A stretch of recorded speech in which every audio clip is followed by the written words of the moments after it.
Why did we forget how to be men? I've seen people turn gay just by watching porn. So you earlier talked about you being a confession chamber for a whole lot of people. Can you sort of recognize patterns there in this? Oh yeah. You know what's making them insensitive? Porn. The opposite of loneliness is tribe, not lover. I don't know why power is not a goal for anyone. A lot of people are greatly invested in relationships that don't add money to them. And they're not investing in the relationships that add money to them. Women are like half men now. They're wearing one pant and one sari and coming. The man always has an intention. Are you saying porn addiction is because I can't invest or commit to myself?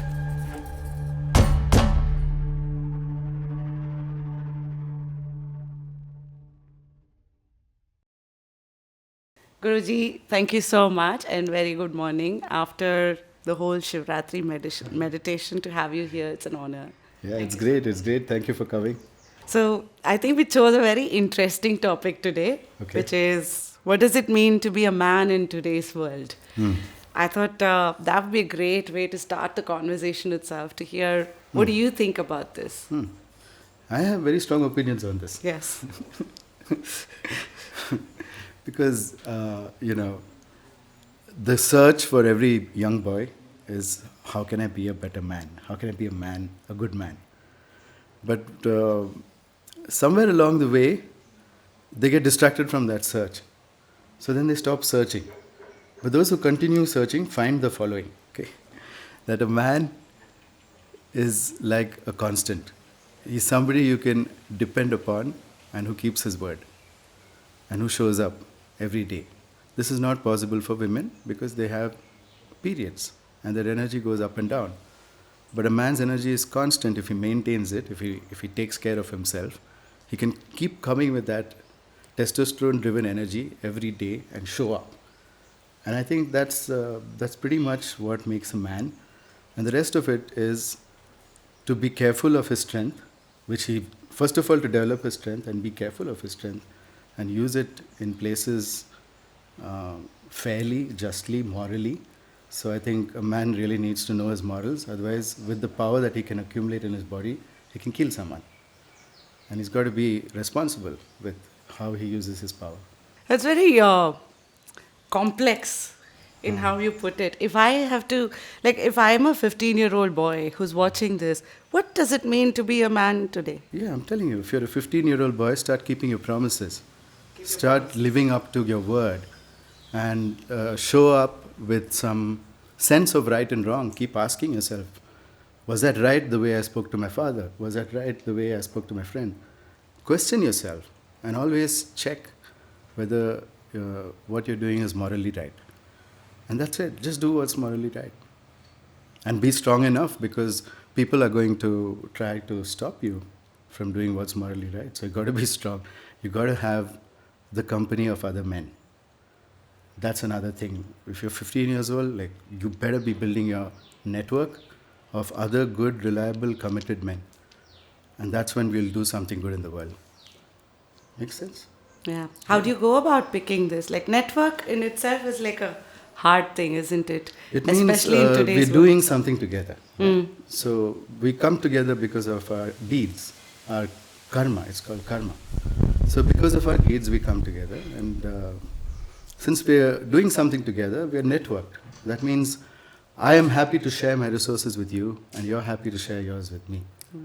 And so suddenly, even without earning it, just by the virtue of being symbiotic, I have access to more resources. So if I want, let's say, a piece of land, I have resources. Even if I don't have the money, I can ask someone to buy it for me because I'm being of so much value to them. So it's like that. So you need to know. What you articulated here is the whole shift from perception to perspective. And you're saying as young as 15 or much younger. Much younger. It holds good for both men and women, but you're actually talking about men specifically here, saying shift that from perception to perspective and practice that. I mean, there's nothing more masculine than a man who shows up, gets along with other people, and does great things together. That's what our ancestors did. They painted on the cave like all 7 men hunting a big elephant. That's what we did, right? Why did we forget how to be men? Where did we go astray, according to you?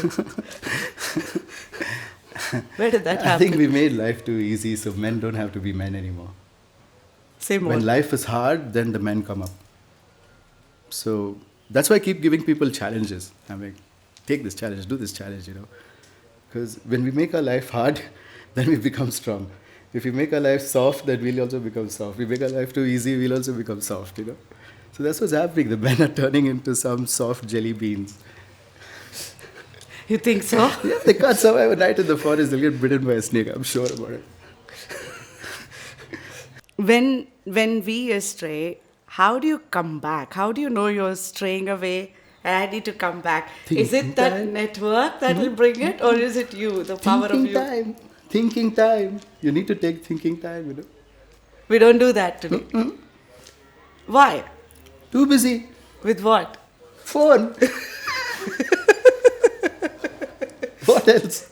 Are you seeing this everywhere? Phone. I mean, you're saying Everywhere. basically distractions. Teenagers today are shaped like this because of the phone. Yeah, the neck is down. Yeah, they're like this. They hardly ever look up. They don't meet your eyes. Yeah. Oh, what's up with these guys? Someone pulled their neck already. I'll feel like doing chiropractic on them when I see them. So really, you need to throw that phone. It's not making you a man. That phone is not making you a man, for sure. Are you also saying we are spoiled with choices? Like, too many choices and thereby we are just pampered? Actually, it's an illusory choice because, unless you're learning to make money, you don't really have any choice. Every choice that you're given is just like different people competing for your little money. So when you have a lot of money, then you have choice. Ambani has choice. You can do stuff. When you're in scarcity and survival, you don't have too many choices. When you're not powerful, you can't get justice. Justice is the privilege of the powerful on this earth. If you accept this truth, then you'll say, how can I be powerful? You can never be powerful alone. You need to have other lions standing with you. Then you'll be powerful. Otherwise, no. But isn't the power within you? No. The power is within all of us when we network and work together. I used to do something really cool. We had a parapet wall like this in my martial arts class, and I said, you want to know the power of working together? So I took them to the parapet wall, and then I asked them to start coordinating their breath and their push. And the thing started shaking and moving, the wall. A wall of this kind? Like this. Oh. Out there. It's just a parapet. It's not connected to the top. So it started swaying. And I said, can one of you do this? No, you can't. So you really need to know the power of 50 people in one direction doing the same thing. It's too much. What you're saying also is like, in a way, man needs to come out of that notion that I am powerful to the power of many to make something happen. Yeah, I believe in parity, I don't really believe in this pyramid structure. It's not necessary. Nature doesn't have it. Why the hell do we have it? But we have, no? Nature also has it. Survival of the fittest, the prey and the hunted. No, I mean there's parity. One bear and another bear don't feel like they're not in the same status and stuff like that. Unless, of course, they prove it with their physical capability and whatever. So there is a structure formed, but it's still like, this person, this bear is not going to be like deprived of food and whatever. He's still getting food and he's still getting what he wants, So I see that in nature a lot. A lot of things are growing and everything is getting fed. So I think we need to spend more time in nature, and then we'll start realizing, wow, how's this working? How's this going to work in my life? So that's really what it is. So if I start with a 25-year-old boy or a man today, where do I start? Like if I have, I've been living in this world, phone addict or whatever distractions I've had, and here I am, and I want to restart. Right? And really discover the man in me or the masculinity and the femininity in me. First of all, I'd like to understand your take on that, the balance of both. And if that's where I am beginning, whatever, imbalanced state I am in, where do I start? Sure. I just need a break now. Water. 1 second. I think we have to start by doing hard things. Okay, so I have something called the 10 hard challenge. Okay. Yeah, it's saying the Gayatri mantra and then doing these dand baithaks, like the Pehlwans do, like that. And then come up and stretch yourself again into Tadasana and go do that. Something like burpees. While saying black burpees, it's slow Indian burpees with Gayatri mantra. And it's done in the sun, in the morning, at dawn. 10 hard, so you do that for 10 days. Then there's 20 hard, which you do for 20 days. Then there's 40 hard, which you do for 40 days. Then there's 80 hard, which you do for 80 days. And there's 108 hard. And after that, we're all going to do what? Iron Man. So that's what I'm doing. The Ironman is like the Ironman that I'm familiar, running, cycling and Triathlon. swimming. Yeah, basically, yeah. Okay. Yeah, running, swimming, cycling. So you said that's where we start? That's really where we start. We need to have that physical energy. If we don't have that physical energy, we'll never feel like a man. It's great to think like a man, very nice, but you got to also feel like a man. Okay, so that's why I think men should never stop working out. They got to. That holds good for all, right? What you're saying is claim your body. First start with your body. Yeah. You don't have energy, then what? You don't have energy, you don't have a strong body, then you're running out of time. Because you're aging and dying. Yeah. So you shouldn't accept that. Yeah. And it's not that difficult, just stop harming yourself. Start informing yourself about what's draining your testosterone. That's where you should start. Do you know that the perineal gap, the gap between the testicle and the anus, like that gap is called the perineum. It's supposed to be very wide for men. People of my generation, Gen Y, have it pretty wide. But the younger generations, the Gen Z, it's getting closer and closer. This is an indication of less testosterone in the men today. How does that change? I mean, because they have less testosterone. like, For a woman, the perineum is very less. It's Okay. small, right? But for the man, the perineum is big. But men's perineums are getting smaller because there's a lot of estrogen in the water. There's a lot of estrogen in everything that we eat, the clothes that we wear. Men are washed in estrogen. It's difficult to expect them to be men without them getting their health back. They need to have testosterone. You want to be a man, you need to have manly hormones. Then you'll be a man. And that's it. You don't have to earn it in any other way. and that's the only way to start on that is to work out, is Yes, to really yes, go yes. through this hardship of Yeah, definitely. really taking care of your body, Definitely. toughening it. Would you buy a car that's all crashed up? No, right? Nobody's going to buy you when you're all crashed out. You got to be useful. Yeah. You got to keep your stuff working. Okay. Now, unfortunately, by some misfortune, if you've lost an arm or a limb, it doesn't matter. You still have to go through. You can work out the rest of your body, Yeah. and you have to. Yeah. And you can't feel sorry for yourself, because, it is a sad thing to happen. And how long are you going to feel sad? That's my question. My Guru said the Guru mantra. Om malam gataha akalikam prachalati. Om, shit happens, immediately move on. This is the translation. Exactly. Poker also teaches this. Dealt with bad cards, fold. Move on. Full. That's it. Yeah. At least be a good gambler. There are such bad gamblers that you keep expecting, I don't know what, man. Flowers to come out of cactus or something. That also happens once a year. But you're just like expecting the wrong things from the wrong place. So you got to be aware of where you are, who are you with, what are you doing, what's the context, how can I be in every single given situation. Thinking time. And as you think, the thinking becomes fast, it becomes feeling. You don't have to think anymore. You can just feel your way through. Oh, this doesn't feel good, feels good, okay. Because now you're verified it so much with reality that your senses are calibrated. Many people sense reality, but their senses are not calibrated. So then they're not really sensing reality. Everyone's got a version of reality in which they don't have to be tough. Yeah. It's a crazy version of reality because that's not the reality I live in. And that's when you start losing that masculine energy.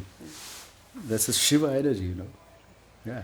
So what you're in a way saying is to start getting into the real you, you need to first be responsible for this body of you first. That's where it begins. Absolutely, Without that, it's a good summary. Yes. right, it is impossible to go through any transformative journey. No. You need to first own the Yeah. responsibility and accountability of the body. Yes, because your body has taken the shape of your habits. Yeah. And if you change your habits, you'll change your body. I want to probe a little more. This is where addiction comes in for a lot of us, right? Whether it is phone, food, all kinds of addictions. Yeah. Smoking, drinking, drugs, whatever. Porn. Yeah? Yeah. Talk to me about how this happens and how do you undo this? Of course, the first part of it is these hardcore Iron Man routines. How it happens is because you've been sold that ease, convenience, and pleasure is the meaning of life. It's not. The meaning of life is only found in hardship. There is no meaning for somebody who has it all. Right? What's he going to work for if he's got everything? So there's always something that you don't have, no matter how you are. So you've got to feel that hardness. So when people have enough soft things in their life, they don't want to feel the hard things. Once you start having a bath in warm water, you don't want to have in cold water because it's uncomfortable. Right? But you have to do uncomfortable things if you want to unlock your strength. So that's the thing. So we're not looking for uncomfortable things to do. We're looking for easy things to do, which give us pleasure, which is smoking, drinking, whatever, everything you named. But that's hard, no? I found... It's a philosophy. It's a philosophy that things have to be easy. No, I agree with They've you. not got the truth. They don't find it morally right to go and do hard things. Yeah. And morally wrong to not do hard things. They find it morally okay. So they're moral, it's on the philosophy level. But here's my question, right? When I meet, and in my journey as Attitude Makeover, I've met quite a few of them, and through change, the conversation has changed. I found people don't even know what they want. Right? That itself as a starting point is so hard. It's not so hard. It's not so hard. People we'll had this purpose conversation over and over again. Okay. And I'm telling you, I can solve it in one sentence. Okay. Your purpose is to solve the biggest problem you have. And all of us know what is the biggest problem we Everybody have. Everybody knows. knows that. Yeah. So just close your eyes. You know your biggest problem. Go solve it. Go do hard things. There you go. Your hard things are right in front of you. Huh? You don't have to think about it. Purpose. Only then when your life's really bad and you're like, I just want to escape from this. I've not had happiness in 10 years. I want to get out of this body. That's what people are saying, right? It's sad, man. It's not what we come on earth to do. You know, we come here to be glorious, to enjoy the power that we can have. You know, so I don't know why power is not a goal for anyone. Yeah. It's like I'm going to get empowered by somebody else. I'm not going to empower myself. It's enough. Don't do this anymore. You did it, your parents did it, your grandparents didn't do it. Yeah. No. So we got in software over just 2 generations, I think. That's the change that we've gone through. And so what you're saying is first, reclaim the body, take ownership of that. Reclaim your morals. Fundamentally. To understand that it's morally correct to do hard things and it's morally wrong to not do hard things. Okay. This is where everything starts. If you can agree with the statement, you will tomorrow itself find my channel and find 10 hard and start on it. But if you can't agree with this philosophy, then you're like, hey, it's okay. Why should we always be hard? Why can't we sometimes be soft? Why can't we mostly be soft? You know, if you argue, then if you argue for this, what you get, if you win the argument about this in your own mind, then what you get is softness and a life of lethargy and a life of just, I don't know, so much ennui that, you know, I don't know, man. That's not what you're born. I feel that a human's worth much more than that, than to feel sorry for themselves. This is not why we're born. What's a good question, as an introspective question here, to see how am I holding my morals? What's morals today for me? Yeah, morals. Morals are you knowing in every situation whether you did right or wrong is measured against something. That something is your morals. So it's already there. It's values. Values, morals, yeah. Whether your values are also correct. you know. So this is our fundamental engine. This is our algorithm. Our morals are our algorithm. So the actions that we do is bounded by our morals. That's the boundary. So we should know the boundaries of our action. What is right and wrong? Okay, will I steal? Okay, I don't steal. But what if nobody's looking? Now your morals come in. Yeah. Will I steal then? Yeah. So you need to know what kind of person you are. Yeah. And that would be it's not necessarily passed on from parents to you. You have your own... Well, it's definitely passed on from someone, not your parents, media, news, Bollywood, Everything. Thames Nadi. Yes. You know Thames Nadi, right? In Kannada we have, no? Anyway. That's where I got it from. That's where I got it from. Okay. So the Thames Nadi is the British education which teaches you all sorts of immoral things. Yes. And then you're like, you don't know what you're doing anymore. You don't know your morals anymore. So now it's not so easy to decide because you become a liberal. A liberal is the one whose morals are flexible. That's a liberal. So that's what happened. You become one of those now. You're like leaning towards that side. And that's a soft side. They don't do hard things. You know what caught my attention in this? I agree with all of it, but liberals are the ones whose morals are not being tested. Stretchable. They can change form like anything. That's nice, no? Isn't it nice to be flexible and adaptable and change your perception to perspectives? But your actions are bounded by your morals, okay? So then your protection is also gone, okay? So you can be somewhere and doing something and you know what happens, right? You can see a lot of celebrities falling, boom, boom, boom, boom, because they don't have morals. Step 1, know your values or morals. Yes. Step 2, they protect you. Yes. The morals protect you. Yes. Does it also mean know then thereby your boundaries? They are your boundaries. They are your boundaries. The boundaries protect you. It's like a wall around your house. Yeah. You don't want everybody and anybody coming in. Yeah. And you don't want the wall to be flexible and stretchable. God, I don't know how powerful. I mean, this is such a powerful thing you've told. Yeah. Right? I know. And many of us don't know what our values are and what our boundaries are. Where do we draw those lines? They haven't investigated. You know why? No thinking time. You know why? Mobile. And this is why we fit in. This is why we try to fit in everywhere. Because we're just running in the same circles of thinking. We're not able to break out of it. Yeah. We just don't spend time practicing it. Think for yourself. Yeah, yeah. You need to practice that and hone that skill itself. The basic requirement for confidence is that you should think for yourself and not just take opinions from people. Only then you'll have confidence. That's how you trust yourself. That's how you trust yourself. That's why I trust someone. I trust someone who's confident because, the guy's thought through a lot of things. Yeah. I can respect that. Yeah. So then you're owning your body, and from there then you need to know what is your biggest pain or suffering. Yeah. And then take ownership for that. Yes. And take baby steps. Yeah, baby steps. Get help. Okay. Get help. Seriously. How do you build that support system? Because that's a very important step. Yeah, get help. Lonely journey of this it's tough. Lonely is impossible. Nobody can do it. No one. No. We say Alexander conquered this and that. Was it him alone? We say Shah Jahan built Taj Mahal. Did he do it alone? But those are conquering the world and all. Here we are conquering ourselves. In Nothing that, is why done will alone. someone else come and help? Not even having a child you can do alone. Nothing you can do alone. Fair enough. Everything we need people. We are like that. We are not strong when we are alone. We get to certain level of strength, but then it kills you. The loneliness kills you. We are wired like that. We need those oxytocin and other such stuff, Just a second.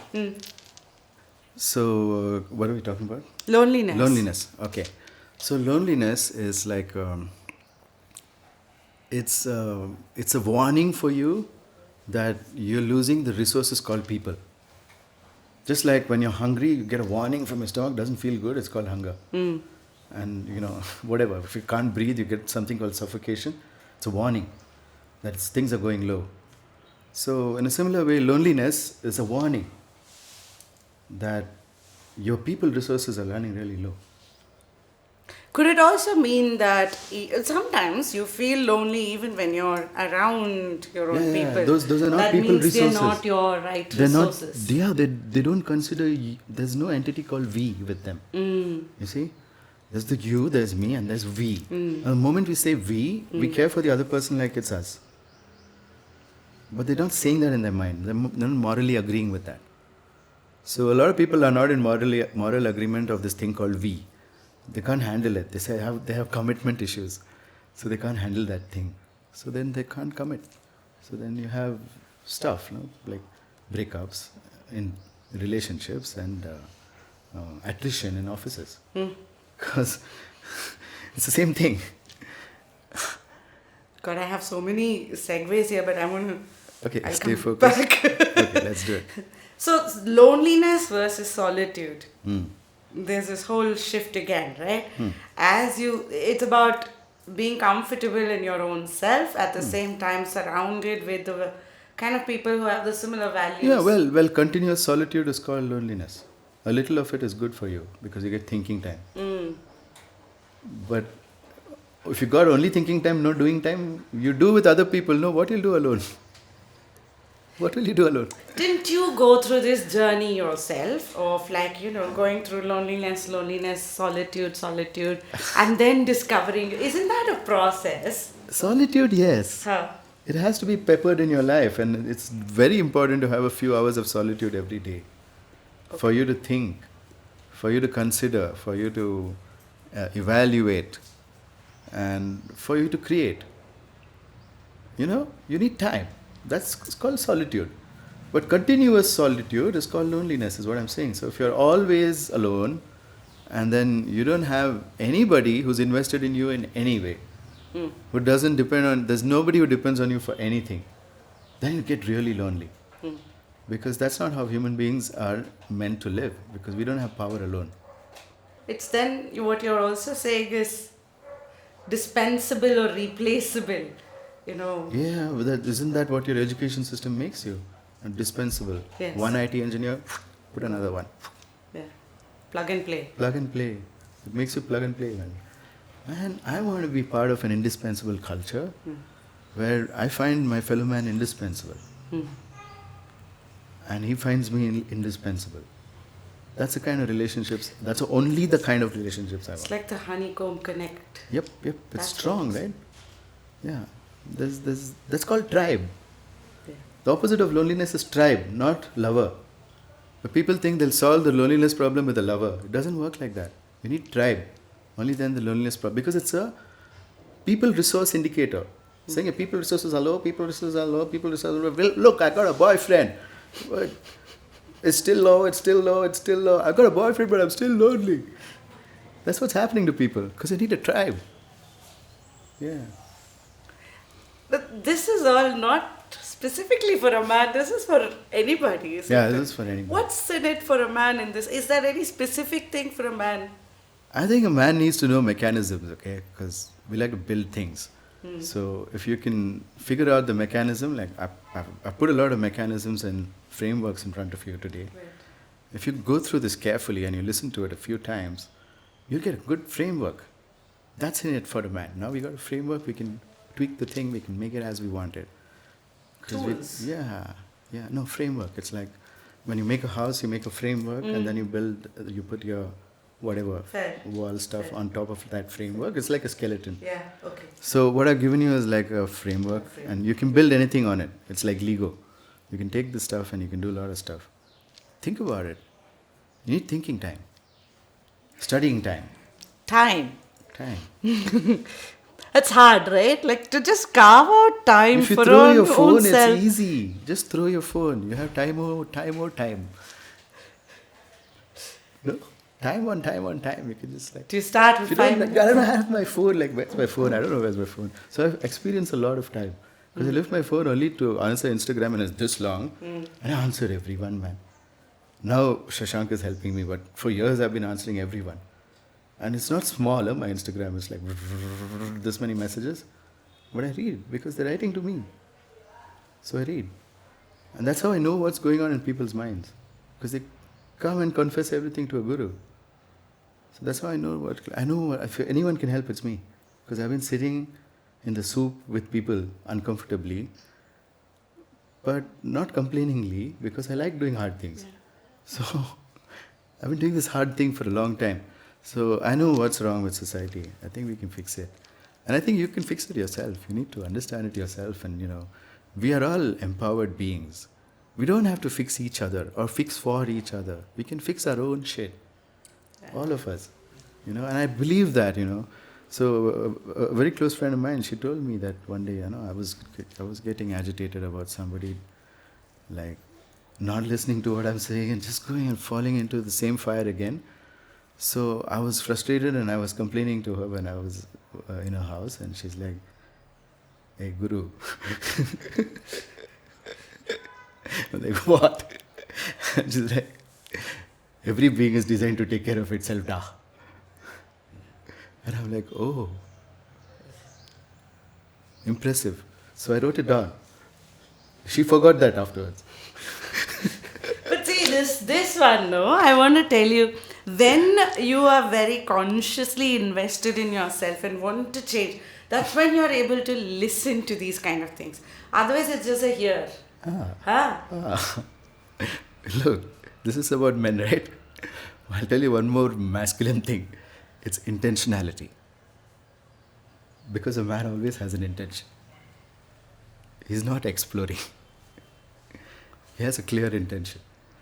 And that is so masculine. Okay? Yeah, but so you got to develop that, have a clear intention of why you're doing anything. What are you doing?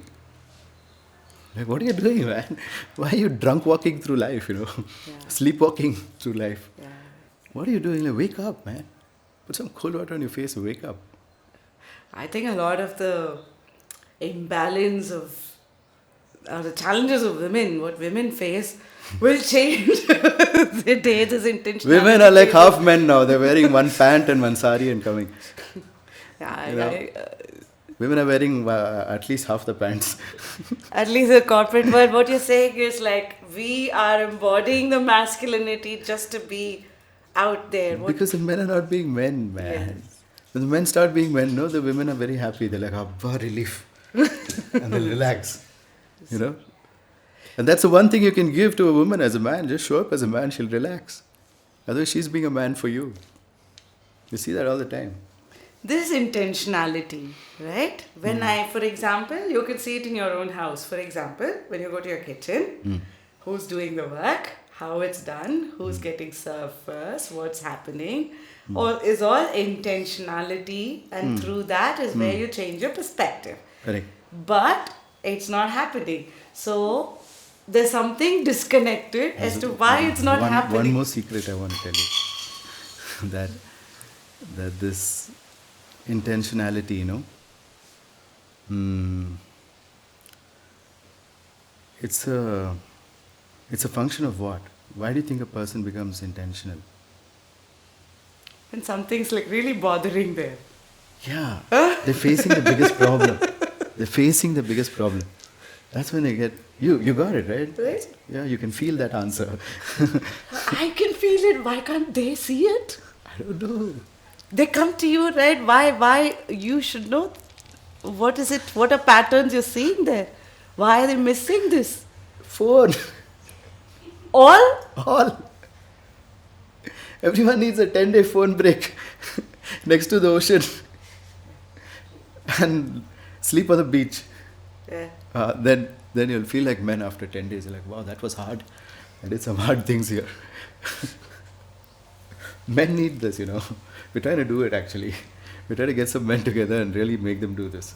They'll go back like men. They'll be like, no, I'm not taking no for an answer now. I got what intentionality. It's happening.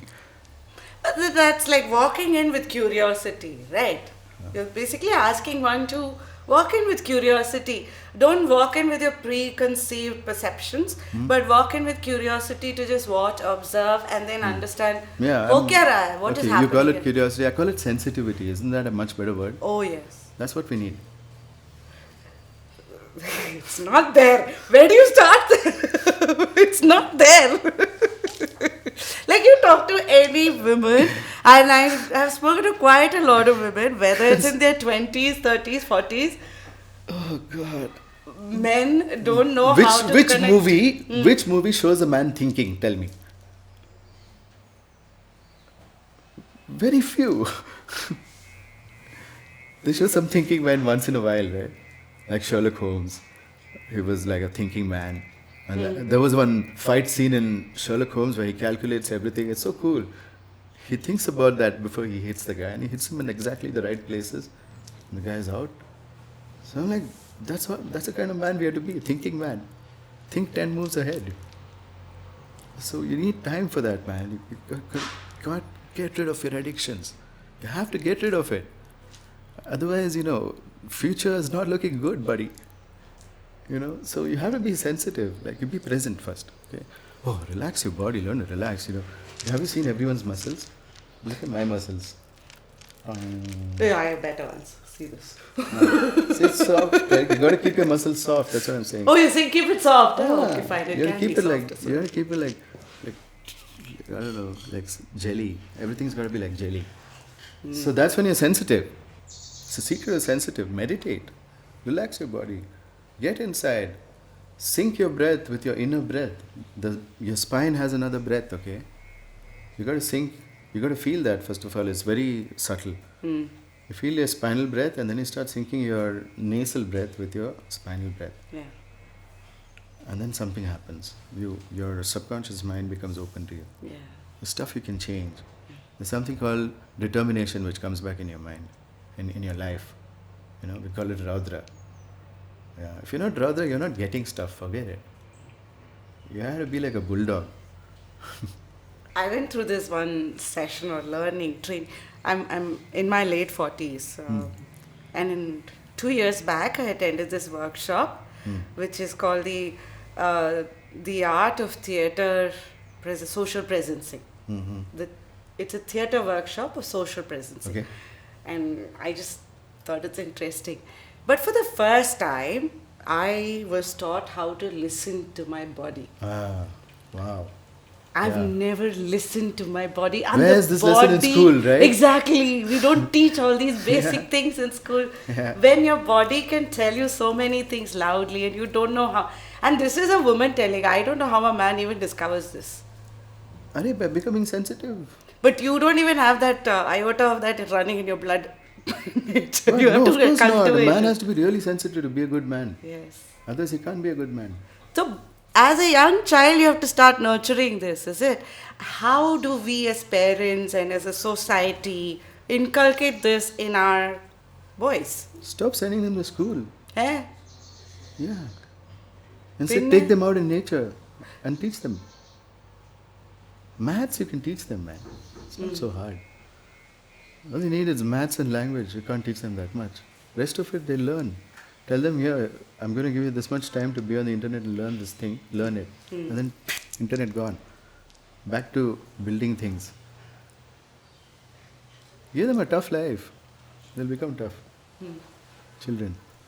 They need to see that. They need to be like, they need to feel that animal part of themselves. That tribe part of themselves. How they can get together. Like, you put 10 kids together, they'll automatically form a tribe and they'll start doing things. You'll see it. But as they get older, they lose that ability. They go, what will everyone think of me? All these hesitations. It's all coming because of low energy. Men have lesser tribes as they grow up. Is that what you're seeing? Small kids have a big tribe, and then they just get smaller, smaller. As you get older, and then you have 2 friends. What happened to your tribe? Because you didn't do anything together.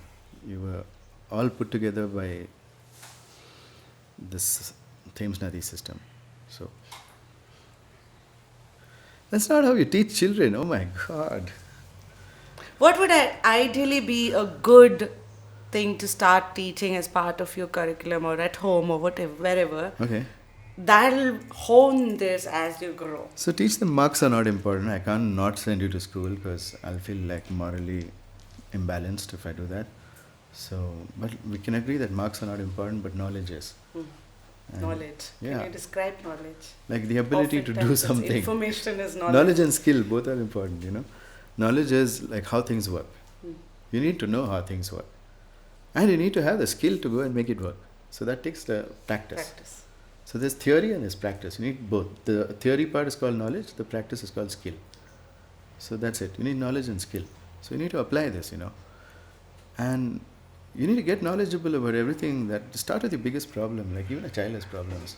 And you can start with the biggest problem. Suddenly purpose will come. And they'll be like, wow, what about this? And then they'll learn about the world that way. That's how it's supposed to be unfurled.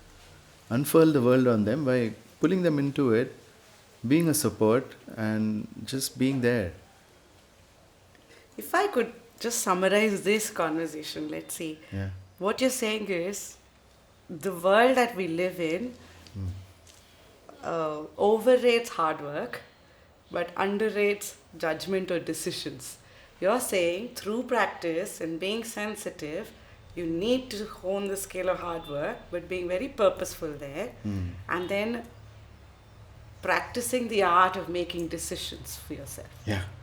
And that requires that level of sensitivity as you go through that process. Because after some time, decisions become hard because everything looks like a blur. Like both look like, I don't know, not clear. So then that's why people don't decide. They're not able to see. They don't have that penetrative intelligence to go and think their way out of that. They're hitting a thinking roadblock, aren't they? That's what they're doing. And then it's fight or flight. Yeah, then it's of course stress response and no health and firefighting, and this is what people are engaged in. This is what they learn after years of school. So stop sending your children to that torture chamber. Yeah. But we send children to schools because there's a whole philosophy of money, and what you're talking about is a currency of time, whereas the world runs on the currency of money. So you're saying there needs to be a constant balance. Is education not educating us about money? It's not. I didn't have a single lesson about money in school and college. I did 2 degrees, nobody talked about money. Only I wanted to talk, nobody wanted to talk. Can we talk a little bit about time as a currency? Because I feel like in this world, if you look at anybody, whether it's a youngster as young as 10, 15 years to as old as, the oldest, you're always running to make more money. And your validation is associated with that.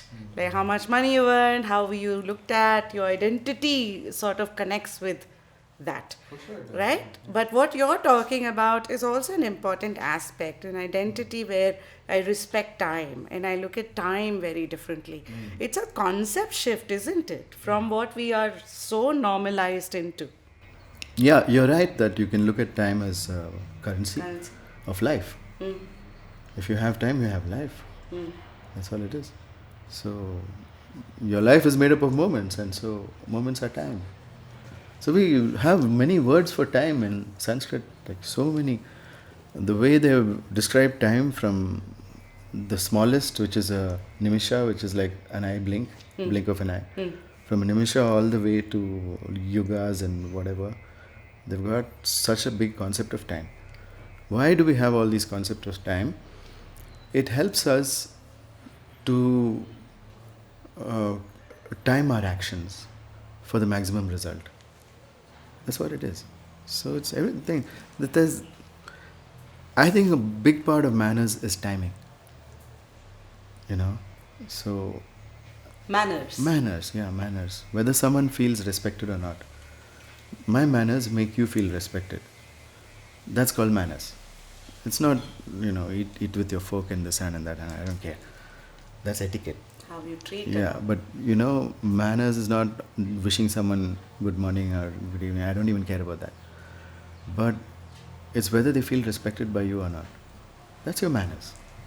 So if you go to someone and you're not even intending to hurt them and they're getting hurt, and you're hurting them, then you got to slow down. Yeah, so time is really a huge currency, and that's what we should be accumulating. And how do you accumulate time? There are 2 ways. One is you make this body eternal. It heals faster than it damages itself. If everything in your body today got damaged, you could heal it all in your sleep today, you're immortal. Children are immortal because they heal faster than they get damaged. And somewhere they become mortal. When they get bad habits, they become mortal. So the human is born immortal. And we lose it along the way. So we can gain it back. All that data is still in your stem cells. You can take it out from there and you can use it. So that's what yoga is all about. That's about making the body eternal. But the second thing is symbiosis. Symbiosis. Like, I can show up here today because I have a whole huge team enabling me. Yeah. That's how I can show up. Yeah. Otherwise, if I was all alone, I couldn't do it. So now I have the time to come here, spend with you, be leisurely, relax. Because my team's taken up a big burden. So that's called symbiosis, right? And with that, they're getting purpose, they're getting meaning, they're getting paid, they're getting everything. And I'm getting also my work done in the world. And my team also owns that work. Everybody here wants to save humanity from stupidity. They're clear about it. Having been former stupid people themselves, including me, everybody, we came here and we used our brains and we did hard things. Now you want to do hard things, you come to the Gurukulam. And you do hard things. But you don't have to come here to Mysore physically. We work online. And people are solving the problems in different countries from the guidance they're receiving from the acharyas here. It's crazy, this is like some Rajguru business, We're just building millionaires, billionaires across the world. Of course we became also. Because we're just cooperating and we're doing hard things. Because we're doing hard things, we can't stop the money from coming. It's coming. We can't stop it. We want to stop also, we can't. Because we get urgency to do hard things. I think this is something I learned. It became a clear perspective to me recently, I think, when I started this company. You're constantly chasing money. And when you lead with money as the objective, how you make decisions is very different from when you lead with a moral. Yes, a value, as an objective. Hmm. Money will come. Money will come. People will come. See, I want moral money. Yes. I don't want immoral money. Yes. So I'm not willing to do immoral things for money. Yeah. So that's it. So I won't gamble. I don't bet upon things and wish it'll get over. I need proof. Then I'll invest my time. Yeah. Otherwise I won't invest myself. So making money is all about where you're investing yourself. Are you investing in relationships that just don't add money to you? Lot of people are greatly invested in relationships that don't add money to them. And they're not investing in the relationships that add money to them. And so they're doing wrong by the people who are actually bringing value. They're just doing drama over here. They're getting nothing. Yeah. So, I don't know. I think we need to have values. To evaluate, you need to have values. Yeah. So you earlier talked about you being a confession chamber for a whole lot of people. Yeah. Can you sort of recognize patterns there and just talk about what are some top 3 or 4 patterns you see in this confession chamber? Okay, one is blaming others for your problems. I got, don't we all? Okay, the victim part. Yeah. Is it? Yeah, no, this is like the anger kind of, I don't know. It's like a half-empowered victim. They're blaming others. So therefore they're feeling a little superior. So they're just sitting there tripping on some little squirts of serotonin from their brain. It's a sad life. Okay? And then there's another person who feels like the victim. That this person feels that they are incapable. I'm not good enough. This is another set of mental disease. And the third one is that this goes to the next level where people start thinking somebody's done something to them. Somebody did black magic on me. And then, like you feel so powerless or helpless. They feel so helpless and powerless. They've lost touch with their own power because they don't have 2 minutes to think. And just like be honest, like, hey, stop, everybody stop. Is this drama why I came on earth? No. Clearly no. Just say no. When you say no, then suddenly you got some values. You say no to this poverty of options. Why are you stuck? There's so much you can do. Just get out. Do your thing, you know. So we started with owning up our body, responsibility for our body, owning up responsibility for our pain, and going that path, then looking at time and money and currency. What is our currency? Yeah. To then the art of making decisions and the practice involved in it, to then building the tribe. Correct. And that's how you go on and practice to evolve yourself to. Wow, what a nice podcast. Oh, sorry. Am I? Yeah, we covered a lot of things like a course, you know. Yeah. It's great. Dude, it's all you. No, it's also your questions.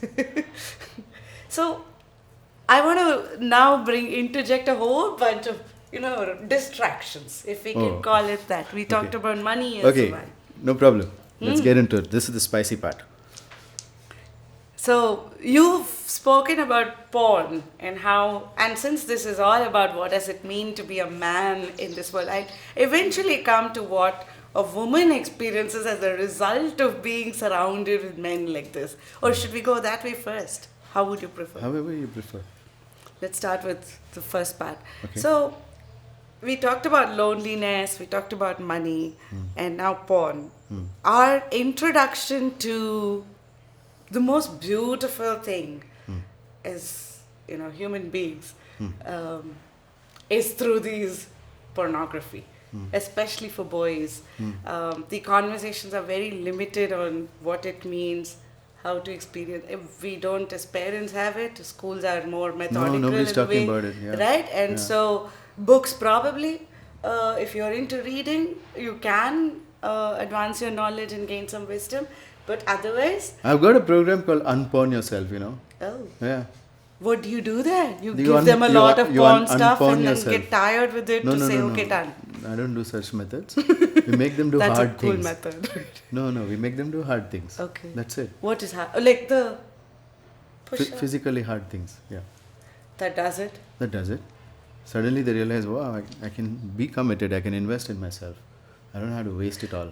Are you saying porn addiction is because I can't invest or commit to myself? Yeah, you just it's a philosophy thing. You think that it's okay to just have pleasure and you don't want to do hard things. You haven't thought about it enough. That's it. It's a chase for pleasure. Yeah, porn addiction is just a man not thinking enough. He doesn't have time and then he's using this to not think again. It's a man avoiding thinking who's addicted to porn. Yeah. So I come from the technology side, and one of the things, I think, if you ever want to watch industry trends, you need to watch the porn industry and how it's adopting to technology and every trend out there, because that's a mass that's Yeah, but it's a highly disorganized sector. Absolutely. But you see, it appeals to every man, every young to the oldest. There are different ways. You could be educated, you could be uneducated. You may know how to scroll, you may I just not think know how to it's a lack of knowledge because nobody's talking about what it does to you. What does it do to you? It releases dopamine unnecessarily, right? Like what happens is you scroll and you see so many women in one session, okay? Nobody watches just one video. They get fed up of that, then they go to something else, they go to something else, they go to something else. So now your brain is thinking that you have become such a successful man that you've got all these women as sexual partners. That's what your brain is thinking. And it's releasing serotonin like that. Dopamine and all sorts of stuff and then it's good for a while because your testosterone raises, it's great. The moment these guys ejaculate, the testosterone falls because now it doesn't need that anymore, it's done its job. Okay, so you don't need that power anymore. So everything goes down, the guy becomes more docile and he gets bored after some time, then again he wants to see porn. Because that's the only way he can feel that power. But you're just fooling yourself, man. I mean, it's really pathetic. Ashwatthama's milk, right? Dronacharya was so poor that, he couldn't give Ashwatthama milk, and Ashwatthama didn't know that what does milk taste like. He had no idea. Yeah, so the kids fooled him. They put chalk powder and water and they gave it to him. And they said, this is milk. And poor Ashwatthama was drinking it, and when he goes to his father with great joy and says, I got to drink some milk today. And he says, dude, this is chalk powder. Then Drona feels the pain finally. He becomes a man, he mans up. He said, I can't do this anymore. I have to take care of my family. And that's when that thing happens in Mahabharata. But that is what people do. It's Ashwatthama's milk, this spawn. It's not the real milk. You didn't get those 7 women. You're not a king yet. But people, for that 1 minute, they're releasing serotonin and dopamine as if they're a king. So it's going to cause mental health issues, right? And then when you actually get a woman, you can't get turned on because you need those 7 naked women. Only then you'll get turned on because you got so used to it in porn. Or some people get worse and worse and worse. I've seen people turn gay just by watching porn.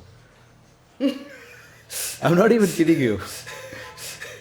They started off straight in my school, my college. But that can't be just because they watch porn, no? That's what they explained to me. I said, how did this happen to you guys? Because in first year we were admiring the girls and now you're admiring the boys. But I'm like still admiring the girls. What happened here? Like, क्या हुआ मेरे को समझाओ. So he said, we started watching porn. Then we became bi-curious. Then we became bi. Now we are gay. That's what he told me. And I was like, wow, man, thanks for telling me this. Porn is dangerous. This part I don't know. Okay, how? Just by watching. I don't know, but I found this quite a good explanation. Because if you go on watching bi-curious, bi-porn, then you're going to convince yourself that you're bi after some time. And that's what a lot of people have done. There are real people who are actually bi, there are real people who are actually homosexual, but there are a lot of people who are confused because of porn. So they're like, I'm on a spectrum. They don't really know. They're just bored of a video. They want some other video. And they're so like, let's try BDSM. Let's try something else. Let's try something else. And before it gets pretty disgusting pretty fast, okay? And then you're only turned on by the disgusting things now. Yeah. Oh God. You're not turned on by a woman's smile. You're not turned on by her eyes anymore. No. You never noticed. Because he's evaluating everyone just by the shape of their rump as he's walking outside. And he's not seeing their face. He hasn't seen any beauty, load, jewelry, like kuch bhi notice nahi kiya. Then all the ladies are saying that men are insensitive. You know what's making them insensitive? Porn. One of your talks, you talk about edging. Yeah. Yes. This is what a man has to do because your testosterone raise is still there. If you shoot it out, then you're gone. You lost your testosterone, it'll just fall. For your shoot it out. If you shoot or if you ejaculate, you don't ejaculate. You go till the edge and you learn to bring your orgasm there only. Without ejaculating. How? Practice that. What practice? Practice it. What? What practice? Practice masturbation. Okay. Till you reach a peak. Like, you know that you're going to ejaculate at number 10 intensity. So you calm down at 7 intensity. And then stop. And train yourself. Do hard things. Oh, you stop there and go do your burpees? No burpees. You stop stimulating. And then you wait. And then you keep going and you keep hitting that 7 and you make that 7. And your brain will start orgasming at 7 instead of 10. Then you can have multiple orgasms like a woman. I see what you're saying. And that makes you have something called virya. Virya. Yeah. So that's your sexual energy, sexual power. And so that is a very attractive thing if you have it. Yeah. It's like, if you don't have it, then you're missing out on something very important. Do you have a course for this? Yeah, it's called Unporn Yourself. That's what they're doing. They're doing this these course. hard things. Yes. It is. It started. We have some 100 registrations for the first batch. I think we should have more people. We'll have more. This is going to go viral. Yeah, Unporn Yourself is going to lead also into another course which I want to design, like more intense. It's called Remembering Masculinity. What do you want to do in that? I want to make men remember how to be men. My gift to the world. Real men. Isn't that part of your name as well? Pashupati is one who changes the animalistic behavior. Yeah, that's one meaning, but actually the word comes from pasha. Pasha means noose, like a rope, which you tie animals with. Okay. Yeah, so the pasha, the one who holds the pasha is the pati, and that's the pashu. So what does this actually mean? That means that the guru gives teachings, and if you stay within those teachings, and you do all the hard things he asks you to do, you'll get success. That's what it means. That's Pashupati. So yeah, of course, a lot of people are behaving like Pashus, but with the Pasha, they suddenly become divine. That's Pashupatinath. Yeah. Yeah. This is such an interesting conversation, I must tell you. I'm glad. Now, I'm glad you like it. Let's go on. we spoke about 25-year-olds, right? When I talk to more 35-year-olds, suddenly there is a realization about death. Death, not just about death of your immediate family, like your parents, they're aging. Suddenly you sort of become a sandwich population in some ways. You have your own responsibilities for your career, your journey, etc. You have wife and children, and then you also have aging parents. So suddenly your exposure to death becomes more real. And that awareness changes, again, it comes back to question your identity. Yeah, I'll talk about it one second. So death. So, yeah, death. I mean, I asked my guru, what's death? And he said it's sheer irresponsibility. That's what he said. Irresponsible. Irresponsibility of human beings that they die. I think it's inevitable, isn't it? That's what it is. That's the irresponsible thinking. We have to stop. Say more. Because, this body, if you take care of it, is immortal. It is like got every single mineral that is making its immortality, and the way that the human being is made is that we have mechanisms to raise our energy, our cellular energy, and we can just raise it to any level, capturing energy from the sun, the moon, fire. With the yagnas, we can capture that energy, and also the elements, all the 5 elements, we can capture energy from light and the 5 elements. But light is one of the 5 elements. It's called fire, tej.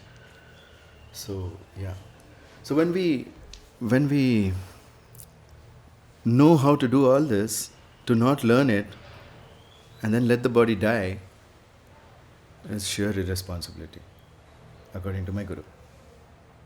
Don't shoot the messenger.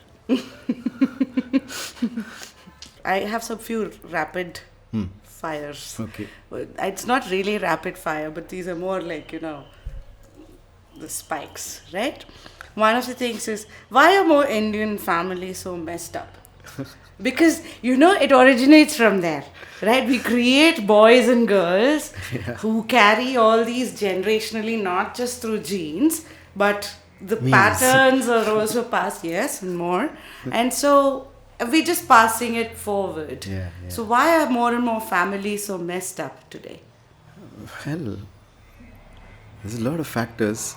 I would like to wrap it up by saying TBMN. We call her TBMN here. TBMN. Thames Nadi, Bollywood, media and news. And now maybe even porn. Yeah, porno. I got to fit the P in somewhere. That's the reason. This is the reason that everybody's messed up. It's not the karma and the stars. I mean, of course, the stars are the reason that they messed up. But you can change all that stuff if you have some sensitivity, man. Look, if I throw a boulder at you, whether it's dangerous to you or not depends on whether you moved or not. If you stood there, it's very dangerous. It'll kill you. But if you moved out, it's not dangerous. It just flows by. That's astrology. That's your stars. You should know how to safeguard yourself in that season, and then you're good. So you can sense the season. You don't need to check your astrology. You know what season is. Is your life going good right now, or are you going through a bad patch? Everybody will tell you whether there's good patch or bad patch. They know. They don't need to know specifically which stars. You know you're going through a bad patch. Just slow down, man. Why trying to drive at the same speed? Slow down.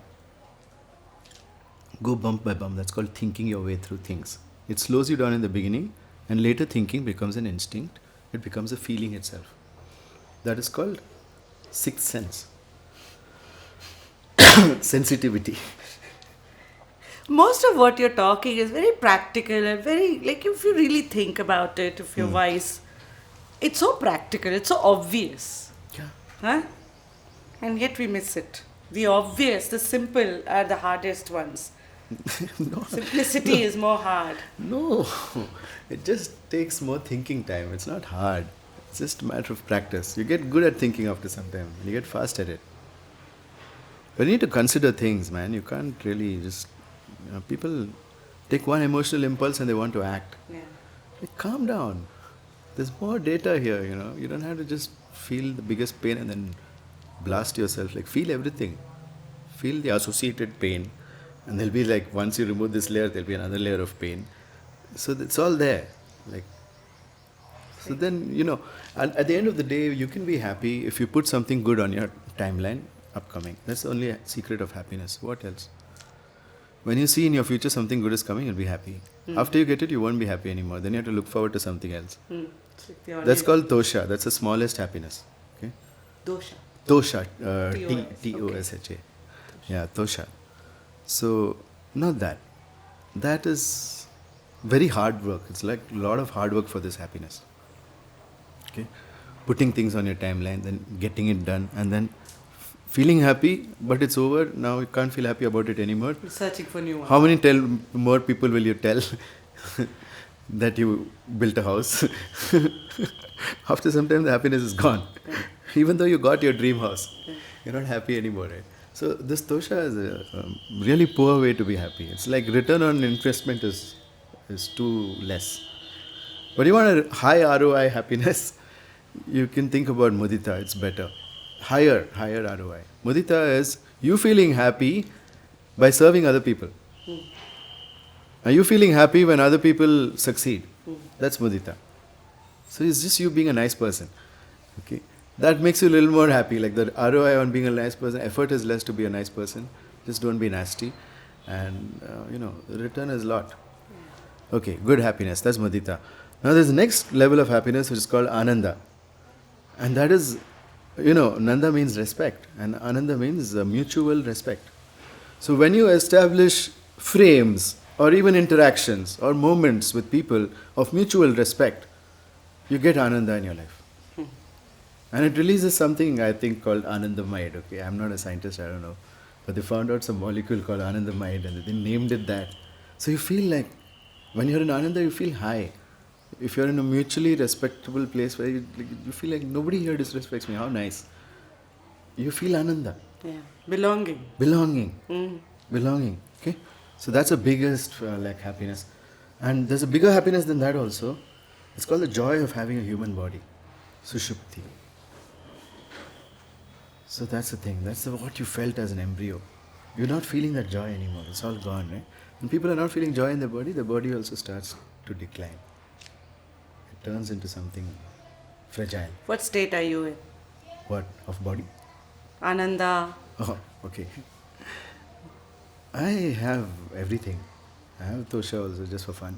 I have mudita, a lot of it. And I have ananda. Mudita comes when you serve others. I do a lot of that.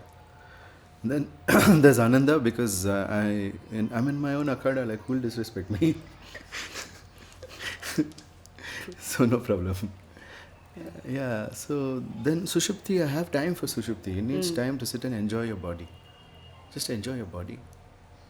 Kuch mat karo, don't do anything. Just enjoy your body. Without doing anything. There's a lot going on. Are you sensing?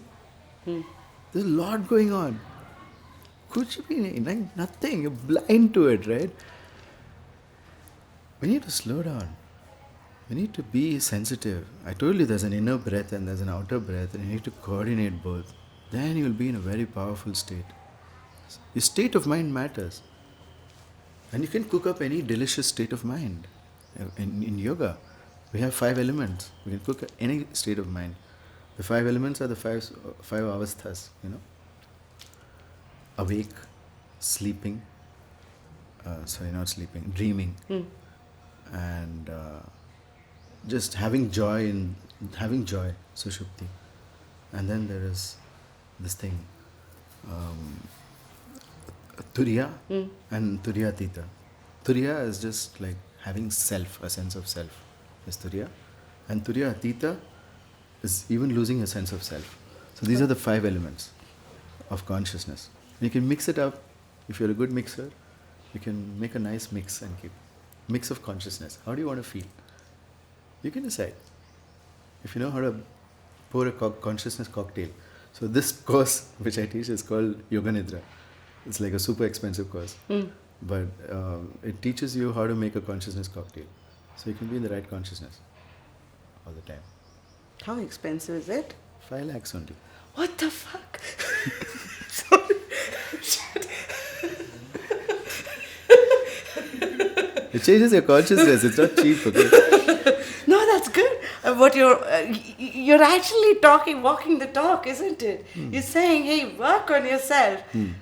Change that whole concept of money to time as a currency and see money come and work for you. That's pretty cool. I don't have to chase money. Yeah. Lakshmi ji is here. See, this is a owl. This is for her. This is the Garud. No. For Vishnu. Both are here. I don't have to chase. Where's Saraswati?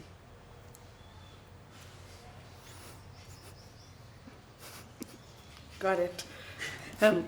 You talk about power, MMA, and I've seen some of your content there, in power, right? And one of the things you talk about, 2 things you talk about is giving makes you more powerful. I think you just hinted at that in just... Mudita, right? Yeah.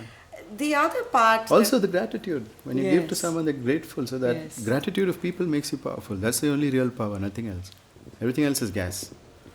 Gratitude of people is the only power that you can wield. The other is military power that you wield. You got the cops. If you're the government, you have power. Yeah. But that's military power. Yeah. That's also great. Military power is great too. But there's something called moral power. Yeah. Where you're doing the right thing, you can't be stopped because you're investing your whole being in it and nobody can tell you otherwise. Yeah. And you're invested in things. Yeah, so that's also there. That's driven from here. That's what gives you drive, because you're doing something bigger than yourself. True. That gives you drive, People are like, I don't have drive. Well, it's a function of your body. If your body is not driven to do hard things, your mind also will not drive itself to do hard things. It just won't work. One thing I learned about martial arts, I was talking to you about jiu-jitsu, is they teach you frames. Frames of how to guard yourself or protect yourself. And while martial arts is all understood to be more about the power of fights, I think the real thing is about restraint. It teaches you a lot about restraint. And a first part of that is knowing what the other person is protecting as power. How do you find that? Oh, they'll throw it in your face. You don't have to find it. Tell me more. How? Like they'll say? Yeah, they'll use every power at their disposal to show their status. How do men today show that? Conversation, how you show up, what you're wearing, how you're holding your face, how you're holding your body. All of these things matter. So they're all signals of power. And you can't just make the signals. You have to be powerful. You have to back it up. Then only you'll get that real radiation of power. So a powerful person is connected to all the energies that will help him if needed. So that's what you're feeling around. That's the silence you're feeling around a powerful person.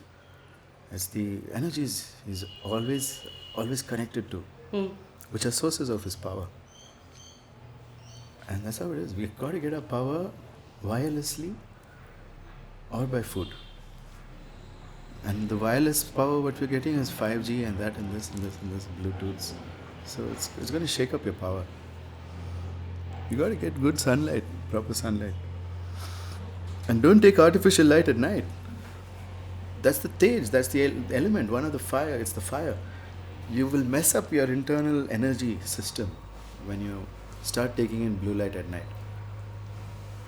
So a lot of people have messed up their energy system, their hormonal system doesn't work, because you know how hormones work? When you go in the sun, sulfonated cholesterol becomes hormones like vitamin D and serotonin, melatonin. All of these get produced. Now melatonin remains inactive as long as there's blue light. When the sun sets, there's no more blue light, melatonin gets active, that's when you sleep and that's how you recover, right? But people are then putting on blue lights, artificial lights, and they're getting all like radiated, and brightness of the light also matters. Melatonin gets activated, won't get activated, and so they don't sleep well. And slowly it starts with some niggling sleep problems, and then they run out of all their stores of melatonin. Now they have to eat it orally, otherwise they can't sleep. What is this lifestyle? Vaishnav, what is this lifestyle you got going over there? I can't understand. Like, not only that, you're killing your manliness. Yes. Also, because your testosterone doesn't get produced. It's a hormone that gets produced in the sun. And then it gets killed. And then something called DHA, which converts, sunlight into direct electric current inside your body. Okay? DHA. It's not there in anyone's diet. It's basically fish and seafood. But a lot of people are vegetarian, they can have algae as supplementation. But every time you look at your phone, you burn DHA. Every time you use your laptop, you burn DHA. And so if you're not supplementing, you're going to end up with problems. So you have to eat a lot of fish if you're going to use your laptop all the time. And then there are radiations coming out of the laptop. Beautiful RF. Radio frequencies. Yeah. It's like the greatest way to become important is to keep your laptop on your lap, because it'll radiate you nicely. I have a suspicion that's how Steve Jobs died also, with laptop radiation. And he didn't let his kids use any of his devices, so I also don't use any of his devices. I use it, just put the camera there far away and I take video, and then These days it's also the headset, right? Oh yeah, the Bluetooth headset. Like you can, why not we put microwaves into the brain? And people are like, great idea, let's put it on our eyes also. Now they got that thing. So they'll radiate the brain through the eyes. Oh my God. What are you protecting as power? I don't protect anything. Power is its own protection. You don't have to protect power. Power is its own protection, That's how it is. So my power is, I told you, it's the 5 elements. I'm going beyond that, a little beyond that. So when we talk about, like for example, let's say you and I have met, right? Most of the times, it's when you meet someone new, you invariably start showing the power of you in some ways, right? And that's what I meant by in martial arts, when you're in a fight, you sort of, while you're figuring out your frames, it's the quickest path you figure out what the other person is protecting. That gives you a lot of... okay, that's your model. Okay. I don't do that. I don't figure out what the other person is protecting. I just see how's his energy. What's energy? When I fight, I just see how's the energy of the person. I know what they're going to do next. Because the energy is going to move first before the hand moves. How? You just feel it. You just connect and feel, that's called sensitivity.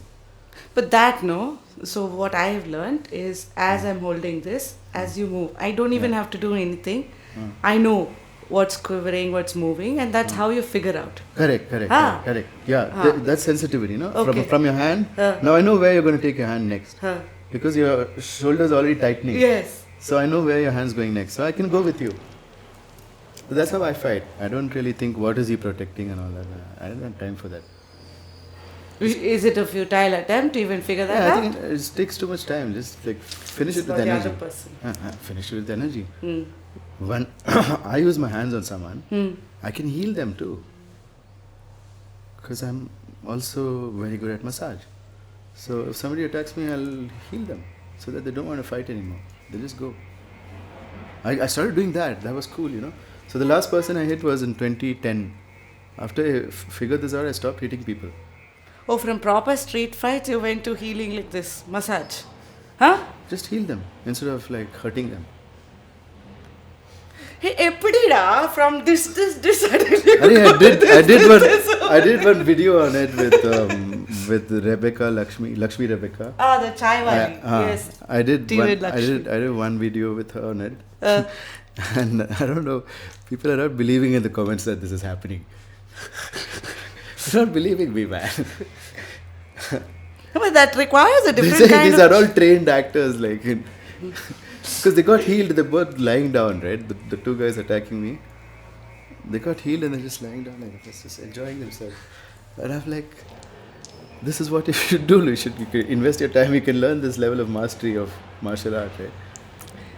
If I can interpret this conversation, this part, and see if I can understand this and put sense for myself, what you're saying is, when you know the power of you, yeah, and you're very connected with the energies around you, then there is no need to figure out the other side.